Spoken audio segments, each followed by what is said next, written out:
There is a moment nobody likes to admit. You see someone doing better than you. Maybe they bought the car you want. Maybe they got promoted. Maybe they're traveling to a country you always wanted to visit. Maybe their relationship looks peaceful. Maybe their English, their body, their confidence, their career looks ahead of yours. And suddenly, your mind changes. Before that moment, your life was okay. But after you saw them, something inside you says, why not me? And this is where most people lie to themselves. They say, I'm just happy for them. No, you're not. Not fully. Part of you is happy, but another part of you is burning. That burning has a name. In Chinese, people may call it 比较心态, or in English, comparison mindset, or 比较焦虑, which is comparison anxiety. And if you don't understand what to do with it, it turns into doubt. And doubt, if you handle it badly, it becomes a prison. But if you handle it correctly, doubt becomes a doorway. Today, that is what we're going to talk about. In the last episode, we talked about 内耗, that internal friction, that feeling where you are tired, not because life asks too much from you, but because your own mind is fighting itself. Today, we go one layer deeper, because one of the fastest ways to create 内耗 is comparison. You see someone else's life, and suddenly your life feels smaller. You see someone else's success, and suddenly your efforts feel like they're not enough. You see someone else's relationship. And suddenly your relationship feels wrong. Nothing actually changed. Your salary is the same, your job is the same, your family, your relationship, your life, they're all the same. But your inner state changed because your attention moved from your path to their path. This is where suffering begins. Not because they have something, but because you made their result mean something negative about you. Let's make this simple. There are 3 emotions people confuse all the time. 1, jealousy. 2, envy. 3, comparison. They're connected, but they are not exactly the same. Let's start with jealousy. It usually happens when you feel something you already may have been taken away. For example, your partner talks warmly to another person, or your friend becomes close with someone new. Another one is someone visits a country you love, and you feel strangely protective, like, that was my dream. Why do they get to live it? Jealousy says, I might lose something. In Chinese, jealousy is 嫉妒. Whereas envy is a little different. Envy usually happens when someone has something you want, like a car, a house, a body, a title, a perfect family, a lifestyle that you want. Envy says, they have something I want. In Chinese, you'd probably call that 羡慕. So, with comparison, it's a little bit broader. Comparison happens when you measure yourself against someone else. Someone's ability, beauty, money, career, English level, confidence, social status, family life. And comparison says, where am I compared to them? In Chinese, we know this one. It's 比较. Now, here's the key. Jealousy, envy, and comparison are not automatically bad. They are signals. But most people don't use the signal.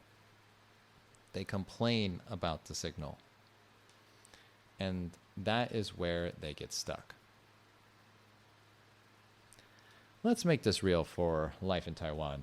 You open Instagram, someone is in Japan, Korea, Europe.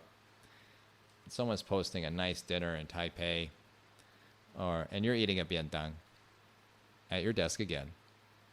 And you think, must be nice. But of course, you don't comment that. You just silently judge them while pretending you're very spiritual. Then you go back to work. Your coworker gets praised by the boss. You smile and you say, gongxi ni, gongxi, gongxi. But inside, you feel something. Maybe some words come to your head that we can't say on this podcast. And maybe you think something like, well, why don't I get noticed? I work hard too. Maybe I'm not good enough. Now, the problem is that you felt this. It's not a big deal, but the problem is more of what is going to happen next. Most people go into one or two directions. Direction one, they complain, especially to their loved ones. In direction two, they attack themselves. Say hurtful things to yourself on the inside. Both of these are traps. So let's be honest. Complaining feels good. That's why people do it. You see someone succeed, you feel envy. Then you say, well, of course they succeed. Their family has money. She only got promoted because the boss likes her. He only has the lifestyle because he doesn't have family responsibilities. Or, easy one, they got lucky. And maybe some of that is true.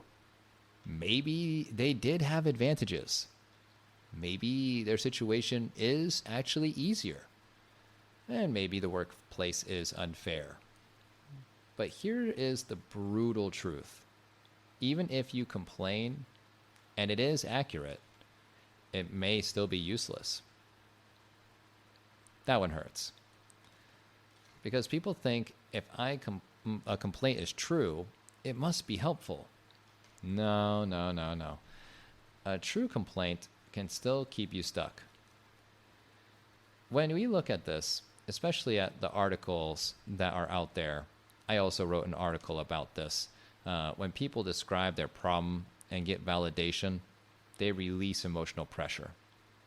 But that release can reduce the urgency to actually make a decision. The complaint becomes emotional pressure management, not actual change. So an example of that would be like, let's say you really wanted to improve your health by eating less snacks on the weekends. And you tell yourself, well, that would be really great. So, okay, I'm not going to buy the same snacks that I usually do.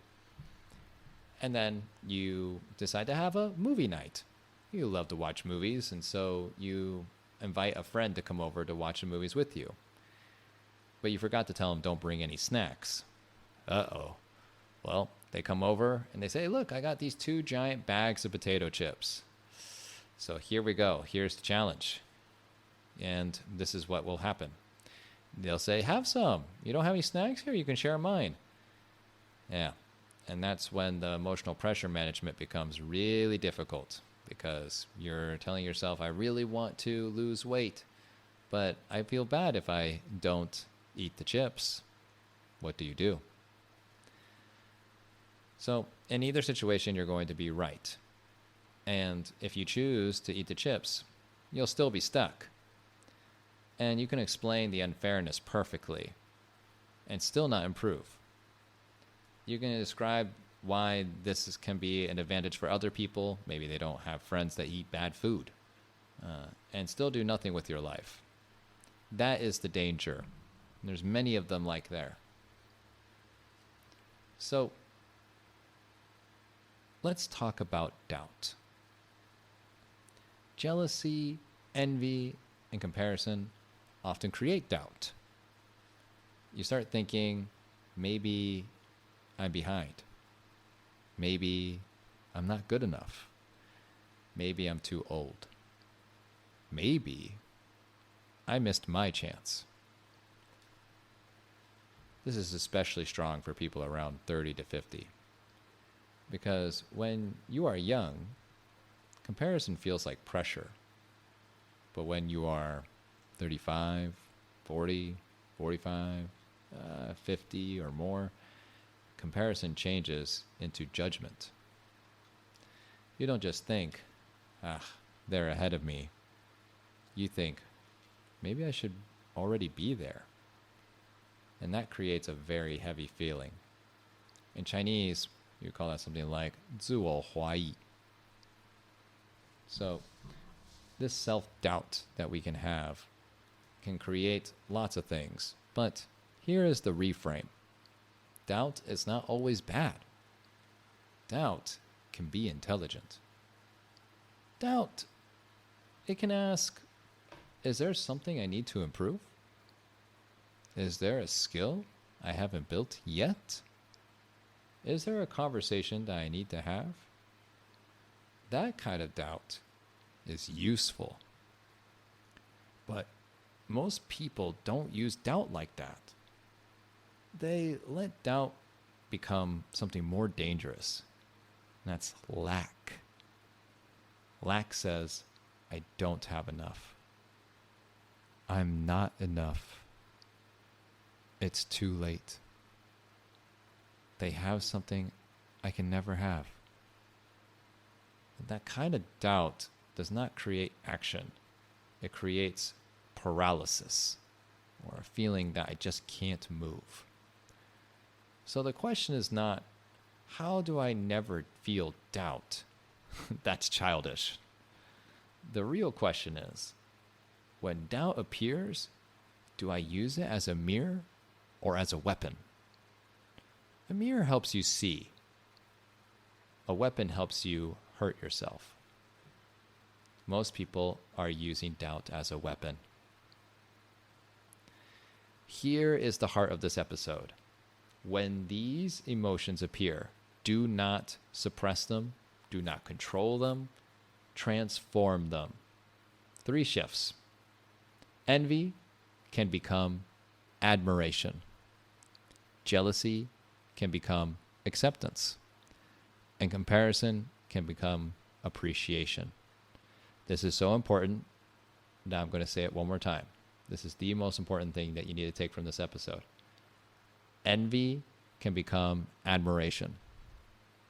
Jealousy can become acceptance. Comparison can become appreciation. Let's break that down. When you feel envy, it means something or someone has something that you want. That is not evil. That's just simply information. If someone has the health you want, the confidence you want, the relationship you want, don't just sit there thinking, why not me? Ask, what can I learn from them? This changes everything. Envy says, they have it, I don't. Admiration says, they have shown me what is possible. Okay, so in Chinese, you might say something like xiàn, to appreciate, to admire. So the practice is, I feel envy. I choose admiration. Or in Chinese, 我感到羡慕。我想选择是欣赏. This does not mean you pretend. It means you redirect. You take the same emotional energy and point it toward growth. That person's results become a teacher, not a danger. Jealousy is more emotional. It often comes from fear. Fear of losing something, losing attention. losing status, losing love, losing uniqueness. And here, the shift is not admiration. The shift is acceptance. Acceptance does not mean, I like this. Acceptance means, this is what I feel right now. Jealousy becomes dangerous when you deny it. Because when it hides, it controls you. So instead of pretending to be above it, say it. I feel jealous. That sentence alone gives you power. 我感到嫉妒。哎呦，我的选择是接受。So I choose to accept if I feel jealousy. Not accept defeat, by the way. Accept reality. What is right now? You know, there's a powerful phrase that I like to live by, which is, what there is right now is all there is. It cannot be any other way. Because it's the truth. Every choice you have made up until now, you cannot change those choices because they're already done. So if we can accept the emotion that we're currently experiencing, we can help us start to move forward and allow that emotion to just simply move through us. And once you accept it, you can act clearly, without the drama, without the punishment, and without making someone else responsible for your insecurity. That alone is maturity. Comparison, it's tricky. Because sometimes comparison helps. If you compare your skill with someone better, yeah, you may improve. If you compare your results with someone ahead, you may learn. But comparison becomes poison when it turns into identity. So instead of, they're better at this, you can say, they are better than me. That small change is deadly. Because now, it's not about skill. Instead, it's about worth. So the shift is appreciation. Appreciate what they have built. Appreciate what you have built. Appreciate that gap. And when you do, the gap shows you the truth. A really clear way to think about this is a timeline.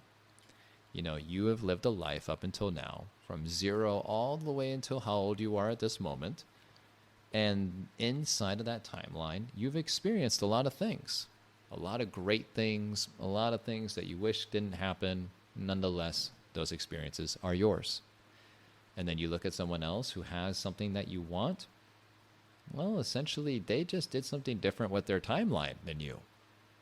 So their choices led to them having the results that you currently want but don't have. It's not fun to think about, but it's the truth. And so if you start thinking like this, the gap will start to become less of a problem. In Chinese, you might say something like 欣赏差距, or just appreciate the gap. That sounds strange, I know, but it is powerful, believe me, because I used to be very big on comparing myself with others. And it kept me stuck for a very long time, and sometimes it still does. I'm not perfect. And because of this gap, there is also going to be direction. If there is direction, there will always be action. And if there is action, guess what? You're not stuck. Okay, got a little story for you. Imagine this. You're at work. It's 5:45 p.m. You're already tired. Your work gets praised. And all of a sudden, someone else in your work gets more praise than you in a group chat that you're in online. The boss says, great work, very impressive. Everyone reacts with stickers and emojis. You see it, and something inside you drops. You think, hey, I helped too. Everyone just said something nice to me, like, good job, buddy. That was it. Why didn't anyone notice me in the same way that they noticed them? Maybe I'm not important here. Now you have two paths. Path one, complain. You message your friend, this company's so unfair.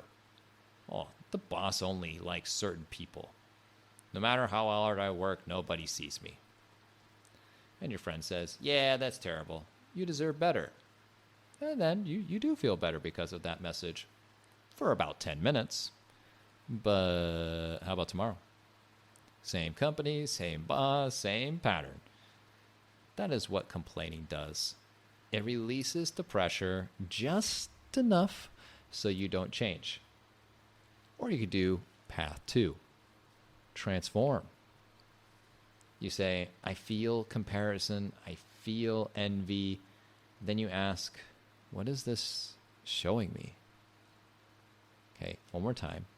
If you say something like, I feel comparison, I feel envy, I feel doubt, then you ask yourself, what is this showing me? Maybe it shows you want recognition. Good. Now ask, what action creates more recognition? Maybe you communicate your results more clearly. Or you ask your boss for feedback. Or lead a visible project. Improve a skill. Stop hiding silent hard work. This is the things that are always available now that the emotion becomes useful. Same situation, just a different life. So recently, I was having a issue, and this recently was literally just a couple hours ago. And it was my typical pattern that I have, and it's related to money.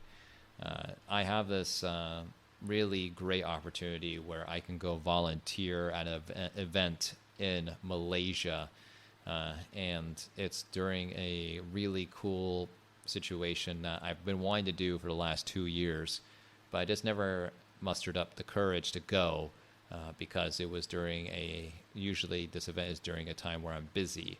And of course, this year, again, it is during a time where I was going to do something very important. It's during my wife and I's anniversary. But all of nowhere, my wife sends me a message saying, here it is, you gotta go. You gotta go. But then I looked at the time, I looked at how much it cost, and doubt started to kick in. Oh, I don't know, maybe it would be better for me to stay home and celebrate my wedding anniversary because that's important. Or, oh no, maybe I don't have enough money to be able to go and do that thing. Very chenzo or pain in the butt kind of way of thinking started to kick into my mind. And at first I wanted to complain about it. I went to my wife telling her how I was feeling about it. And then after looking a little bit deeper, I realized the real feeling was I was doing doubt. And then when I stopped complaining and asked what it was showing me, I realized I needed to then give the action. This is what makes us relatable, is that we're able to always have situations where things are going to make us feel doubt, even if you know a lot about it like I do. But the thing is that we're not immortal and immune to these kind of situations. So once I addressed it and I really looked at it closely for what it was, even though right now there's a little bit of worry that feels inside of my system, I still took action and signed up for the event. And I don't regret it one bit. All right, so here we go. Got an exercise for us this week. It's very simple and very uncomfortable. For the next 24 hours, when you feel envy, jealousy, or comparison, do your absolute best to not complain first. Not to a friend, not to your partner, not online, not in your head for 30 minutes while pretending you are, making progress. Just pause. Name it. This is jealousy. Oh, this is comparison. Or this is envy. Then transform it. Use this formula. I feel this. It is showing me this. I choose this. I got 3 examples for us. I feel envy. It is showing me that I want more freedom. I choose to build one skill that gives me more options. Next one. I feel jealousy. It is showing me I'm afraid of losing connection. I choose to communicate honestly. Last one. I feel comparison. It is showing me a gap. I choose to learn from the gap. In Chinese, you might say something like this. 我感到这个，他在提醒我这个，我选择这个。This is not positive thinking. This is emotional leadership. Let's be honest. Some people don't want growth. They want emotional relief. They want to complain, feel validated, and stay the same. Hey, that's always available. And you can do that for the next 10 years. Many people do. But don't call it healing. Don't call it self-awareness. And don't call it, I'm working on myself. If every conversation about your problem ends with no action, you are not processing. You are not productive and you're not being successful.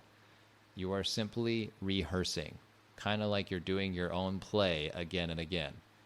And whatever you rehearse becomes stronger, by the way. So if you rehearse lack, you become more stuck in lack. If you rehearse admiration, you become more capable. If you rehearse acceptance, you become more stable. And if you rehearse appreciation, you become more powerful. That is the choice. So let's try something here. Do this while driving to work, riding the MRT, walking to the office, or waiting for your coffee, or wherever the heck you want to do it. Just think of one person you recently compared yourself to. Don't judge yourself. Just bring them to mind. Now ask, what did I feel? Jealousy, envy, comparison, doubt? Now ask, what was underneath it? Or what was the thing behind it? What did you want? Did you want more freedom, love, money, peace, respect, maybe confidence? Then finish this sentence. Today, I choose one action. One action. Not a life plan. One action. Maybe you send a message. Maybe you practice a skill. Maybe you ask for feedback. Or if you want to be appreciated, maybe you appreciate what they built instead of attacking it. Or maybe you stop talking about the problem and just take one step in the direction that you want to go. This is how you move from 内耗 to action. If this episode hits you, it means something important has happened for you. You are ready to stop using emotion as a reason to stay stuck. And you want to start using emotion as a signal for growth. That is exactly why I created Start Now. Inside, you get access to 500 plus personal development trainings, a library full of content that you can read, listen to, and watch, tools for mindset, confidence, communication, emotional control, and also opportunities to join our group mindset coaching classes. So if you're not just listening to ideas, you are building a new way to live. And for a limited time, you can get access for about 450 Taiwanese dollars per month. If you're interested, startnow.iachievetoday.com/well18. Again, startnow.i as in ice cream, achievetoday.com/well, that's WELL18. The link is in the description down below. Don't just compare your life to someone else's. Build yours. All right. Next time you feel envy, don't shame yourself. Listen. Next time you feel jealousy, don't attack yourself. Simply accept it. Next time you compare, Don't fall down. Appreciate the gap. Because the emotion is not the enemy. The complaint loop is. And once you stop complaining long enough to hear what the emotion is asking from you, you get your power back. You are not behind. You are being shown where to grow. That is the episode. See you next time. Thank you so much for listening to today's podcast. If you really enjoyed it, then if you can be one of the very few people who can give us a 5-star review and even tell us about what you liked about the podcast, that would be great if you could do that in the place where you're listening. 谢谢大家。如果你真的很喜欢今天的 podcast 的话，请你们给我们5颗星。这个会让更多人越来越了解台湾要给什么的资料，让他们的生活越来越顺利。感谢。